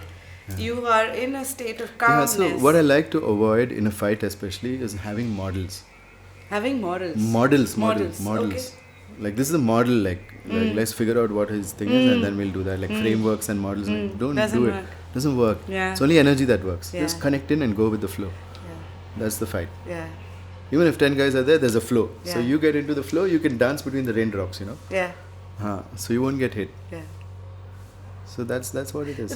What you're saying is having the presence of mind. For that, owning... Sensitivity. Like, yeah. Your sensitivity has to be very high. I think we should just name this podcast Sensitivity. Do you know many artists, they become good painters because they've been observing so much that, you know, they're very sensitive. They're seeing so much. They see your face once, they'll just remember it and they can go home and draw it. Like I've that. not met such artists only. And many of my teachers, especially the Japanese teachers, they were all artists. Yeah? Yeah. The greatest martial artists, like the guys you heard about the samurai, right? Cutting the fly in half and all. So like that. They got that kind of skill, but they're also very good painters. Yeah. I'm switching here. Yeah. You spoke about violence and that really connected with me, and I think your knowledge on violence just opened, like, I feel the world understands violence as just the physical violence, right? But you spoke about violence beyond just being physical. Sometimes silence is also a form of violence. Correct. And then you spoke about 3 parts that contribute to it, like your identity, like objectification and threat, and and then no consequence. I want you to talk a little more so that I can go deeper into this, because if I talk about what does it mean to be a man today, I think that is the biggest part, isn't it? We're very violent, whether it's through silence or physical violence, but we sort of fluctuate between these 2 extremes, and so it's a very important... Yeah, I mean, the people who are violent feel backed in a corner, like a cornered tiger will fight because he has nowhere to go. So when people get cornered, they get violent. So you're like pushed to the wall. You're pushed to the wall, then you'll be violent. You have no other choice. But in general, you can make offers to people and avoid violence. The person who knows to make offers can avoid violence now. Make what? Offers. Oh, like give something. Ajao. Well, you can offer them a new reality also. You can offer them anything. A new reality where they don't have to hit you. Offer it to them. Make it worth their time. They'll not hit you. So someone is going through this. Yes, I want to twist the conversation. Bullies and the bullied, right? It's always, you'll see a lot of content, articles, everything for the bullied. The bloody bully has no consequences. He doesn't face it, and it goes on. So same way with this person who's No, violent. how can you be entitled to punishing a bully without having power? Who has You the power? need to have power to punish the bully. But the bully himself has Look, been... I've been in both places. I've been a bully and I've been bullied also. Okay. Huh. So when I got bullied, I couldn't take it. I said I have to do something about it. So I did on my own. Then it didn't work. Then What did you do? hit, You hit. hit and fight and all that. Violence. I tried violence. Huh. Okay. I couldn't even enter my house from the front gate. I had to go from the neighbor from the other side, Hiding and jumping. jump the 2 walls and come into my house. That's how my life had become. So I said, no, I'm going to face it, and I started fighting. Because they were teasing me about my stammering. I got mad and I hit them, and then one thing led to another. Now I have a gang of boys wanting to hit me, and it's a sport for them. So I went and I fought bravely, and again they captured me. They coated my face. They made me coat my own face with cow dung. Then they pushed my head also in the cow dung and rubbed it, and I had blood also on my face. They made me sit on a wall, and then they're hitting a cricket ball on me. One guy is bowling and the other's hitting the ball on me. Like, they're trying to hit the ball, and they're like such bad shots. I'm like, the ball is not even working. Like, but I was sad because I thought I did the most heroic thing, and I don't have anyone to teach me how to do more. So I'm like, why are you not sending me a fighting teacher? I was mad at Shiva. Why are you not sending? And he sent. This guy came to teach me. And right there, he pulled me out of that place. He told me to come next day morning, 5 o'clock to his house, and started training. That's when I realized what I'm learning in karate class is like nothing, man. What is this? We're fighting one guy and with few allowed punches and kicks. And what all happens in the street, you can't even predict, So he pushed me into the street. He said, you go fight there. So I went and I was learning. That's how I learned about violence. I understood why people get violent. Why does a group of people... Yeah, I had to understand it. He sent me first, and I'm just 13 years old and I stammer. He said, go and call him some bad words, he'll hit you. Like he's pointing to a group of guys. Like, go call them all bad words. I said, I can't do that. I kind of write things, I had a small pad. I used to write things. I mean, it's not the same if I write bastard and give it to you in a sheet of paper. You'll read it, bastard. You might not get mad. You're like, what is this? Because probably you read it in your own voice. I don't have a voice. So I'm trying to explain this to him. He said, you spit on them. He solved the problem. Then I can't argue anymore. I said, you'll be here, right? And he said, yeah, I'll be here. So I went there and I spat on the guy. And first he thought it's a mistake. And he was picking out his handkerchief to wipe his face. Then I kicked him with a shin and I said, it's not a mistake. And I spat again, I didn't say it's not a mistake because I couldn't speak. I'm already so stressed. There was no speech. I couldn't speak at that time. So I just spat, but I said, I've got to keep my wits around me. I don't know what can happen now. And sure enough, that was the first time I saw a knife. One of those 3-4 guys who got into a scuffle with, because I pulled one guy's pants and he fell down. And then I stamped on his face and I ran, and then some other guy came in. It was like something at all I was doing, but it was creative. I was doing creative stuff. Okay? And then the guy took out a knife. All the creativity went away. I said, just run. Okay? I don't want to experiment over here. So that guy, when I was running, he tripped and fell and he managed to slice me. I still have the mark here on my leg. That was the first and only knife slash I got. And I went to this guy and I said, I'm quitting your school. He said, it's not a school. He said, I don't know, your school of thought. This is not how we fight. And all. He's like, tomorrow there's another location, come there. And he said, get out, I'm really busy, he told me. And I'm like, huh? Then I came, another location, same story. But this time I'm fully one night, how can you be I figured it out. I sat and thought about it. How? I said, which are the places they can keep the knife? I'll take it out first. I took it out from here. I took out 60 knives in 300 fights. People carry knives? Yes, they do. At least they used to. In old Bangalore, Shivaji Nagar. It's a metaphor in many ways as well. Yeah. Huh? So, look, your knife can be here also. That knife I found out about later. But when I was a kid, I found out about the real knives, where they keep it. Yeah, so it's possible. If I can summarize this, what you're saying is, know what your fears are. Know what you can get hurt with. then anticipate where to find them. Take care of that first. Yeah. And then follow the flow. Feel the energy. Just go through Yeah. It's like high energy thinking time. That's what it is. High octane thinking. Am I getting this right, or you're just saying yeah to everything? No, I'm saying yes. That you got it right. Absolutely. Okay. And I'm telling you, the root cause of it is this high activity thinking time, high energy. You get into high energy, say, I'm going to think my way out of this. Play some music, get into the right frame of mind. I make music. So I just play my own music. Oh, you make? And of course, it's fantastic. But I haven't published it because I didn't have time yet. But we practice sincerely every Friday. And we've been doing this for more than a year now. So we made like 400 songs or something. And it's all like crazy, energizing, crazy Raudra music. So if I listen to that and I keep thinking, and I move if I have to move, and I'm thinking, I'm walking, I'm doing stuff. I just need that time where I feel like Rocky, from the movie. Ta-da-da, ta-da-da. Ta-da-da. You got to feel like that. If you don't have that body language and you don't have that feeling in your life, you'll feel ordinary and bored. And it's not like, I'm not like a maniac, okay? But people think I'm a maniac. Because they don't know how and when I feel down. Yeah. Because if I'm a maniac, there'll be places where I'll feel down. Where is it? So this is a sustainable way.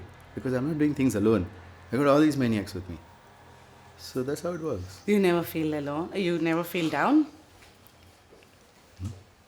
Unnecessary. It damages my body. Just like I don't use Bluetooth, I don't feel down. It's the same level of caution for me. You can see the expression on my face. Yeah. Which is, isn't it compulsory to feel down once in a while? That's Yeah, isn't it normal for all of us to bloody feel down or once in a while? Even if I own the body. That's even shabby. Hello. Is it normal to dirty your sofa once in a while? No. Yeah. Right? What? You just step on it with your shoes? No, you'll spill something. Have you seen how people eat? They'll spill something. It gets dirty. It's normal. Like It's unconscious people who make dirty like that. Just be conscious. No, don't spill your thing. No, when you're drinking, only drink. Why are you thinking of something else? You spoke like my mom. I'm telling you, they had it right 2 generations ago. What's the ill side of verbal abuse or objectifying women? I'm completely shifting here, but objectifying women. Like we've spoken about what it means to be a man. One of the things I think we've observed is whether you're with a small group of friends as boys or adults in an office space or in a family environment, when men come together and you said you need to hone your tribe, most conversations revolve around, of course there are other things like you speak about money, sports, and blah blah blah blah and all that, but it's also about objectifying a woman. And that woman could be just within amongst us, but when you come together you objectify. And it's normally one person who objectifies and there's a whole lot who just stay quiet in this. So I'm looking at it from multiple spaces with an intent that whoever is watching this, if you're the silent kind, you understand you are that first, and then what do you do? So, one second. You're asking me for a solution for people who are powerless. There's no solution. They have to get powerful. I'm not asking you for a solution for the powerless. I'm asking you, first, I want to identify what role you're playing in it, in that tribe. Because you are part of some tribe today, and it is thinning as you grow older, right? How is it thinning? Because you are sort of fitting into wrong tribes, and how do you recognize? And in this particular case of objectifying women, how does it look like? And what also happens to a woman who's been objectified? So one understands it from we talk about sensitivity, so sensitivity as this case study. I got it. So what's happening in this scenario is that we are speaking without respect. That's basically what objectifying is. That's all. Alva. That's it. So it's a lack of respect and courtesy, which people don't have, which is Sad. Which is not sad, but it's an indication of lack of sensitivity. Because if you had some sensitivity, you'll know who you are, whom you're with, where you are, what you're doing, and how you have to behave. But they don't know. So that's a problem. And so I think we need to spend some time mastering it, and also like looking in the mirror and saying, how did I do? Like this is all what I say, you need thinking time, you need to sit and really think about these things very deeply. So I think nothing that a lack of, nothing like thinking can solve here. Because I think each case is different, everybody's individual problem is different. But if you can hold a mirror to yourself, then you'll find out what's your role in the problem. And how you're losing energy over here. How are you actually becoming devoid of joy? How is that happening? You can figure it out. So that's your biggest purpose now, solve that. You'll get excited. I get excited when something goes wrong. I've trained myself to get excited when something goes wrong. Mistakes are exciting. Somebody dies, I'm excited because I can now ask the soul, like, what do you want to do next? Because I learned that. I learned how to communicate and stuff. Like my guru taught me. It's a diksha they give you. And after that, you're able to speak to dead souls, see what happens to them, blah, blah, blah. And it's a common thing in every culture. And today, if you talk about it, people are like, oh, superstition. Like, how you know? How you know this? There are people getting real results use the superstition without knowing what you're talking about. I don't know. Anyway, so when we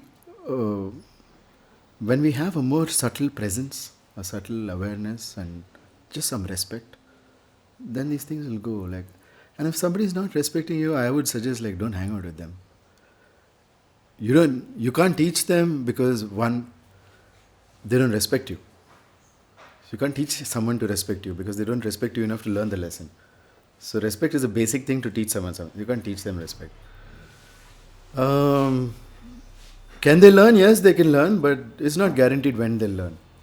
So then you leave. You distance yourself and then you stay. When the respect comes back, you call me, okay, bye. That's why I tell people, come back when you can respect me. And then I'm out of there. I don't want to have anything to do with people who cannot respect me. Because that's not how I show up with the other people. I show up with respect. And I hold the same standard for anybody else. We have to show up with mutual respect. And that's when this objectification dies. In today's world, if this is the man we're talking about, what is a wife or a partnership like? What is it like, and what would it ideally be like if it is a sensitive person that I am with? Yeah, well, there's a lot of feminine stuff that men can't do, which is more to do with beauty, aesthetics, and also to do with sensitivity, because women's sensitivity is like 64 times more than men. So 64 times? Yeah, in the ovulation, yes. So there's just so many inputs coming, colors are looking much brighter, everything is like changing according to the cycle. So, and the ovulation is like boom energy, and there's a lot of sensitivity. So men need to I'm sorry, I lost my train of thought. What are you saying? What is the question again? What is the partnership like? Partnership, okay. What is the so woman's? now this is how the energy is. So men have to match female energy. And they have to understand how it changes. And women have to realize that they can really stabilize themselves when they have the male energy in their life. They can be stable. Because things will be taken care of. You don't have to worry. You can relax. And then you can use your mind for creativity. Women are more creative because they have more senses, no? I kept showing this on a podcast, You can check it out too, right? Now I can see my hand all up to here, and it's gone out of my cone of vision. I can't see my hand anymore if I'm looking straight. But a woman could take it till here and she'll be able to see it. So the cone of vision is more. Yeah, check it out. Look straight and you can still see it, right? You know where your hand is? You can't, No. You can't shade your head. You can't turn your head. That's what he's doing. He's looking straight. No, he can't see. He's a man. He's a boy. I mean, okay, even boys have that thing. Our eyes are set like that. We can't see. Our cone of vision is less, and so the number of colors we can see are also less. Like the distinction, like you start talking about mauve and all. I don't know what you're talking about. So it's pink. Then you bring a word called magenta. It's pink. Okay. Yeah. So like I can't understand. So there's like so much like even you touch a woman, it's a different amount of energy for her than what a man feels. Man doesn't feel anything. You do this to a woman, she'll be like, oh, there'll be like so much feelings inside. Yeah. So the sensitivity of a woman is just too much. Like, even the skin is thin, so it takes more light also inside. Everything is like sensitive, and the hair is also more like straight and everything. So hair also senses, and women grow their hair long, so they sense more with the hair. Like a cat senses with its whiskers. With that energy, we can sense what's going on, like with more detail. So that's why cutting hair is not a good idea. Keep growing it. Anyway.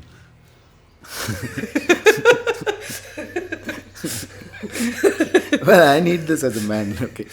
I have enough sensitivity happening. I'm too hypersensitive. Yeah. So anyway, so this kind of syncing is what you need to do. So when you sync up your energies, it really works. Things work. You got to work on an energy level. Yeah. You start trying to match based on your logic, it's not going to happen. It's only an energy thing. That's what partnership is. And there's karma. Both of you want to be going in the same direction in life. Then it works. Otherwise it doesn't work. It's two values that meet. The two boundaries that connect. You need to be a value match and you need to be an energy match. Then only you're going to be a match. You try matching anything else, it's not going to be the glue that holds you together. Yeah. Is there any correlation between addiction and identity? Yeah. It's like I told you, it's a core philosophy to be addicted, which means that it's okay to get pleasures without earning it. It is an integrity problem. Yeah. It's a morality problem. So addicts, it's related to values. Definitely. So it's related to identity as well. Because whose has that value? It's the person, me. Who am I? I am actually my values. The sum of my values is who I am. That's it. What is it like then to be a woman in today's world where men are like this? Frustrating. What else? Tell me about it. I've heard this from every woman. Like, start your course fast. Keep it cheap. So more can come. Okay.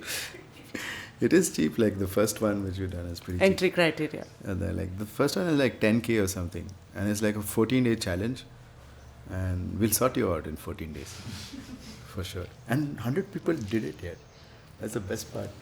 And I wasn't even there to launch it. This was done entirely by Acharya Samarth and his team, like Graham and few others, jumped in and helped him out.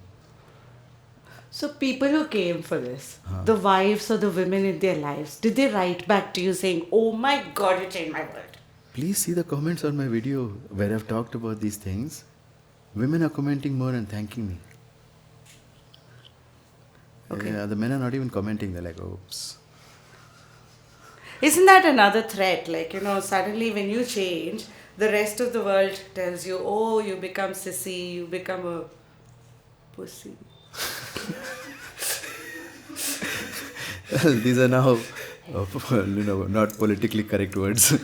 But I've seen this, I'll give you an example, right? I think we were talking about it yesterday, which is like inside your house, if you're helping your wife cutting vegetables, cooking, etc., it's a beautiful thing you're doing, co-creating. It's a beautiful thing. Yeah. I mean, if I were to be a man, then you know what I'd do?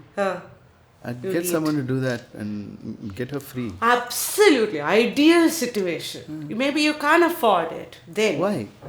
Because you didn't network enough with the other people who really want to do something. No, it's too much pressure. Oh my God. What pressure? Everybody should be able to afford someone who can cook. Why? That's not how nature works. Merciless to the weak. Yeah. the weak ends up as food for others in nature. Survival of the fittest. Correct. When we forget that, we try to build what is called a Trishanku Swarga. It is like Vishwamitra, sage Vishwamitra created an alternative heaven for Trishanku, but it was unsustainable, long story short, and it crashed. Metaverse.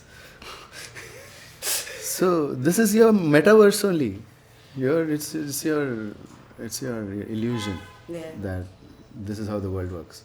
So basic things like how the world works, we don't know. But this part about the society judging you for your non-masculinity, or definition of masculinity. For this I taught a mantra once. It's called IDGAF. I don't give a fuck. I'm catching up! There, there. You're there. Good. Alright. So you repeat this mantra, IDGAF, IDGAF, IDGAF, IDGAF. Hold this mudra.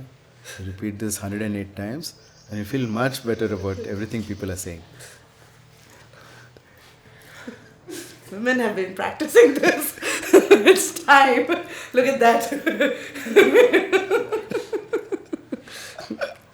That's another mudra.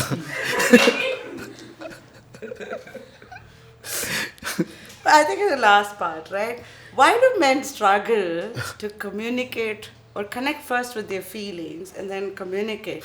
Because I'm speaking now from a woman's Because they're not a woman. That's why they don't have to do all this. We don't need to get in touch with our feelings and then communicate. We sense. And then we communicate there only. What we sense. You cut it. You don't communicate. You sense danger and you react. Yes. You get defensive. I'm here.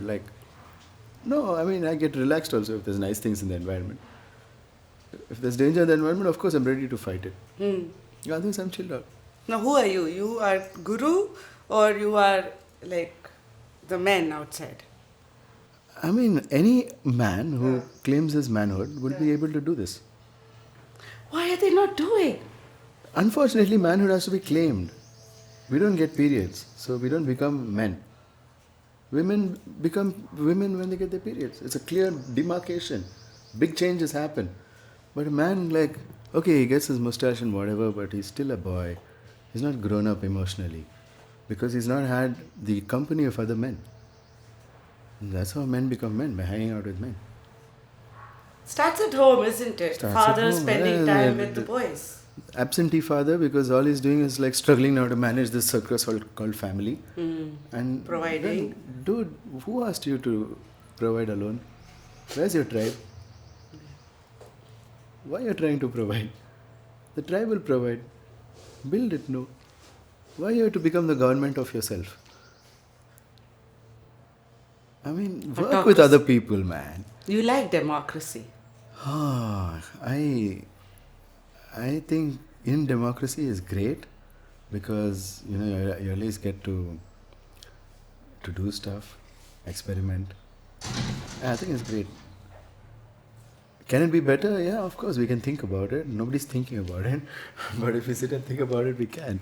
I'm planning to think about it later. We'll do some more things now, but that is definitely. I think democracy has a lot of plus points. Yeah, it's great. I'm enjoying it.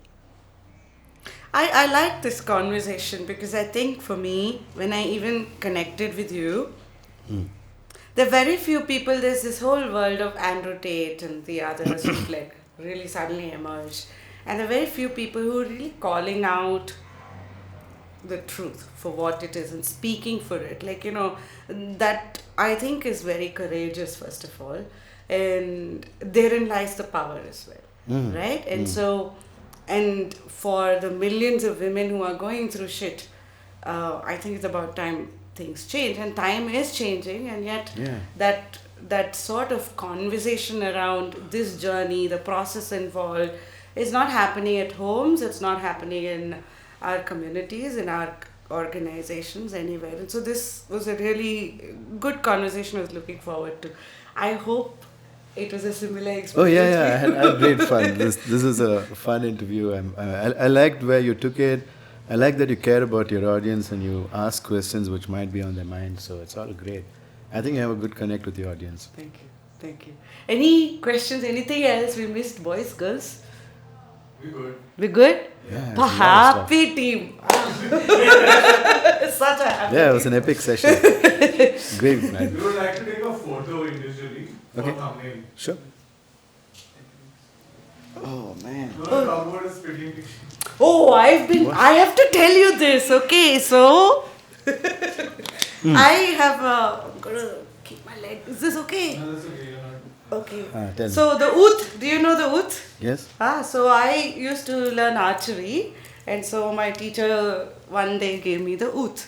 And that's the first time I realized how you can protect or you can attack with just your breath. And then I saw your talk on the spit and the blowing of the candle.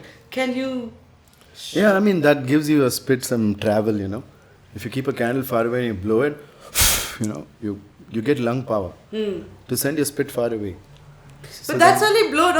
This is a part. Like is different. Is different. It's you launch that spit, So you bring it from here. spit spray. You launch a spray on them. Ilinda barata. Yeah. Yeah. Yeah. That's why I practice blowing out a candle from further and further, and then you'll get the lung power to do it. Yeah. So, but I can spit, like, if he's there, like, if I take one more step, I can spit on his face. No way. Yeah. Really? Yeah. Can you just Come on! demo it? No. I can't spit on someone for no reason. Sorry. No, but you're talking about that kind of a practice. Like, dude, I can't blow a candle that distance. You'll be able to shake it as you practice. You'll shake, then one day you'll blow it out. Boom. That builds your lung power. That's a practice which my guru taught me. So I've been practicing. It's all yoga. What's one thing all women should learn? Because we're living in this man's world. I think for now you should practice martial arts, and I think it's really important. Why? Because men will not respect you if you're not tough. Nazuk hai ladki, you all say, and then there is no respect if There's it no is- respect. When it's a nazuk ladki, it's like more like a liability. Because you see vulnerability as weakness as it It's is. like just a liability. Because she can't take care of herself. So I think you should learn to take care of yourself physically. And that changes things mentally as well. Yeah. Like the reasons you need a man are very different from what most people think they need a man for. The next generation of boys are going to have it hard, no? I don't 'Cause know, here we not if I are. can help it. Not if I can help it. Here we are, like, the girls are so, like, you know, much more powerful. Like, I see the Yeah, younger yeah. girls, they're really strong individuals. Yeah. And then here are the boys who are not talked to about all of this. So the next generation of girls and boys are going to have it. It's like a complete. There's a pandemic of this bad technology I told you, right? Which is killing the male hormone. So it's going to be difficult for the girls and for the boys. Because even the girls are getting excessive estrogen. So that's leading to a lot of problems like PCOD and things like that. So they're getting loaded up with hormones. Yeah. So yeah, it's an interesting world. We'll see. Who was really keen to escape it, they're already studying with me. Come here. The others who've realized something, come here. The others who think they have a lot of time are doing seeking. Seeking here, seeking there, seeking there, seeking there. I'm like, you have a lot of time, man. Well, thank you so much. All right. One last. The topic on are men by nature polyamorous? Oh, Or, okay. This was by hit request. Huh? So you talked, or in your website and a whole lot of talks, there were various numbers of women Yeah. that you've either dated or had relationships. I'm not going into that because Okay. that's not my space. But with that understanding and that exposure, you also talk about man being polygamous by nature, but we are forced to be monogamous. Well, I don't know if it's nature or if it's by effort. Because, it all depends on your energy. If you have the energy to have more than one woman, it's very much possible for those women to live with you in peace. There's no problem. That's the carrot. Yeah. You need to have the energy, otherwise you can't organize the energy of so many women. You'll die. And that's what's happening to a lot of people.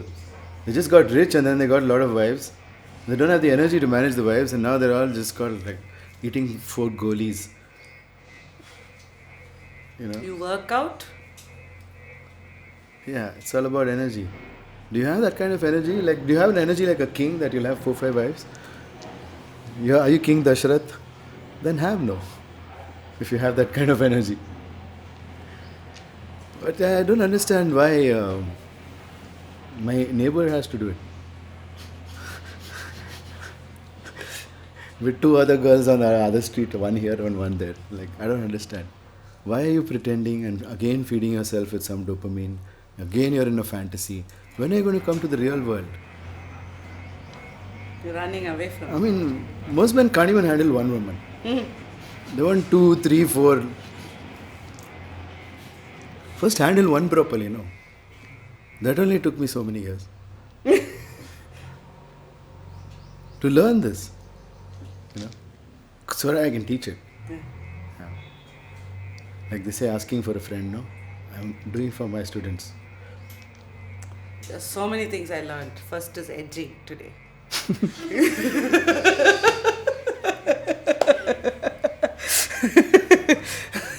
I can't tell you.